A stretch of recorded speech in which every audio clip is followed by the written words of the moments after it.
তারা হয়তো এই হাদিস জানে না, আল্লাহ পাক ওদের কানের মধ্যে আমার এই হাদিসটা যেন পৌঁছে দেন, আমিন।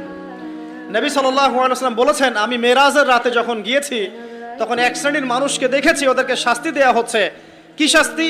জাহান্নামীদের রক্ত এবং পুঁজ ওদেরকে খেতে দেয়া হচ্ছে। জিবরাইল আলাইহিস সালামকে জিজ্ঞাসা করা হলো যে এরা কারা? তিনি বললেন, এরা আপনার উম্মতের সেই সব ব্যক্তি যারা মাদকদ্রব্য সেবন করত। আল্লাহ রাব্বুল আলামিন তার হাবিবের মাধ্যমে জানিয়েছেন, যখন কোনো মুসলিম মাদক সেবন করে বা কোনো ব্যক্তি মাদক সেবন করে তখন 40 দিন তার নামাজ কবুল হয় না। এরপর যদি সে তওবা করে তাহলে আল্লাহ পাক তার তওবা কবুল করবেন ইনশাআল্লাহ। যদি সে আবারও মাদক খায় তওবা করার পর, আবার 40 দিন তার নামাজ কবুল হবে না।